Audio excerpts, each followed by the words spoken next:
Welcome back. Thank you for staying with us. An armed and masked man was caught on camera after breaking into a house at Gate Park, Cap Estate. The video, which has been shared widely on social media, shows what appears to be a young man with a backpack and a weapon in hand on the prowl inside the house. Police sources confirmed that 2 laptops were stolen from that house. The gun has been identified as an air rifle pellet gun, and police are investigating the incident. For the second time since becoming the endorsed candidate for Vieux Fort South for the United Workers' Party, Hermangild Francis is without a campaign manager. On Friday, Francis, who is hoping to unseat the incumbent Dr. Kenny Anthony, confirmed that once again his political campaign has hit a snag. As you would know, my other campaign manager has just sort of resigned. Again, he was having some difficulty with some of the campaign canvassers. And he said that one of them threatened him, that they might beat him up and so on. So he decided in the interest of his own self that he should stay away from this. But he has given me his word that he is going to actually be the first person on election day to vote for me. He actually gave one of my canvassers about it. No, that's not Claude. That's what's his name? Curtis, who replaced Claude, giving him 8 gallons of yellow paint and nails and so on, 8 pounds of nails to actually put up the flags and everything else. So Francis is adamant that his first campaign manager left on good terms. God is his own man. But Claude and myself have a very good relationship. And that's one of the reasons that he said that he was actually leaving the campaign, because he has issues with the party. He felt that he was not treated properly and so on. I can't get into detail as to why or what is this issue with the central government, but we remain friends. The UWP candidate says he is neither deterred nor discouraged. I said earlier that Vieux Fort is very winnable, but the egos between some of the persons who support the United Workers' Party down there, it's endemic, it's hard. And it doesn't matter who you put as your campaign manager, you will offend some people. So going forward, I will run my elections because I have a very good chance of beating Dr. Anthony.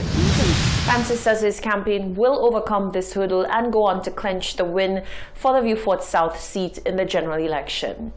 A $2 million shortfall in CCC collections from city vendors has left the council strapped for cash and unable to meet some of its obligations. Chief Executive Officer Wilfred Pierre says while the council is faring better in 2021, the organization is still struggling to make ends meet. But why did the CCC hesitate to collect its dues from city vendors? More in this report. The Castries Constituency Council is tasked with providing for the good governance of the municipality, which includes ensuring the cleanliness of the streets and public places, establishing regular markets, regulating the erection of various structures, and suppressing nuisances. The council, however, is funded in part through property taxation, whether through residential taxes or city taxes.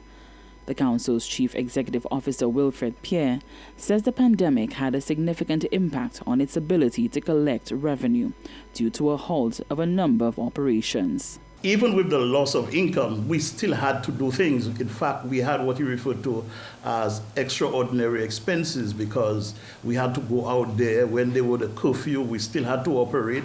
As you know, essential services, we still had to operate.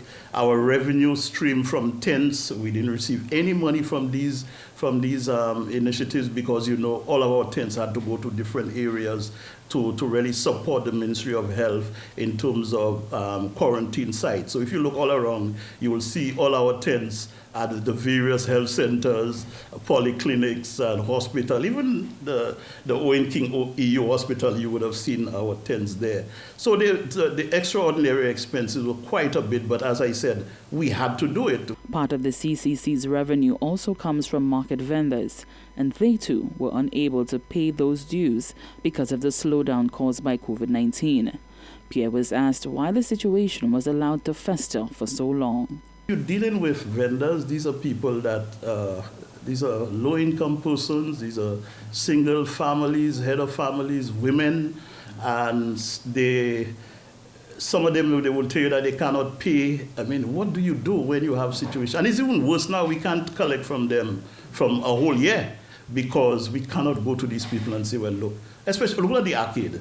You think we could go to the arcade when the arcade was closed a year ago?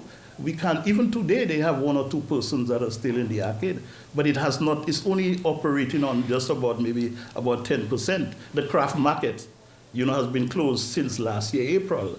Now you can't go to these people and tell these people, look, you owe CCC X amount of money, because it does not make sense really. So it really puts us at a disadvantage. We're really trying our best to work with the vendors. PS says the council is still trying to access loans to meet some of its obligations. For the Hot 7 News, Nisha Charles reporting. Many are still waiting with bated breath for the Prime Minister to ring the election bell. Endorsed candidate for Castries Central and deputy leader of the National Greens Party, Aaron Alexander, says while the Prime Minister is not technically in the wrong, he has gone against the grain when it comes to calling an election. Principally, the Prime Minister is not wrong, right? But then at the end of the day, St. Lucians have grown accustomed to elections being called sometimes even before the due date. And so it has been a tradition, really, that politicians, acknowledging that this is how things have been going, that they've been doing it that way.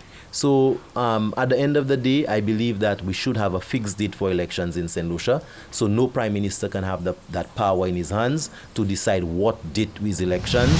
Supporters of the St. Lucia Labour Party have decided to embark on an initiative called Pan Sunday, which is intended to place pressure on the current administration to call the elections. Alexander says this initiative makes no sense given that the opposition had the opportunity to ensure there was a fixed date for general elections. So the Labour Party now, the chickens have come home to roost. They are suffering now, and they're going all around the place beating pan.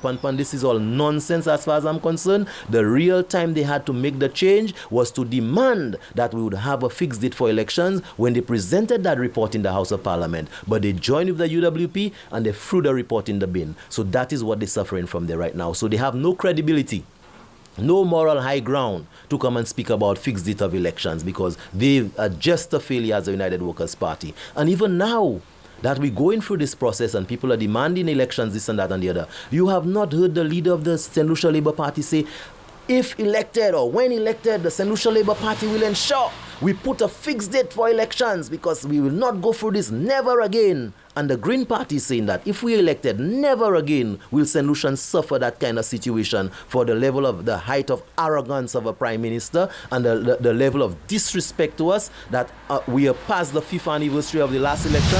He says the National Greens Party is hopeful that the Prime Minister sets the date for the election as soon as possible, and he does not exceed the time provided to him to do so by the Constitution. This is the Hot 7 TV Nightly News. There's more news after the break.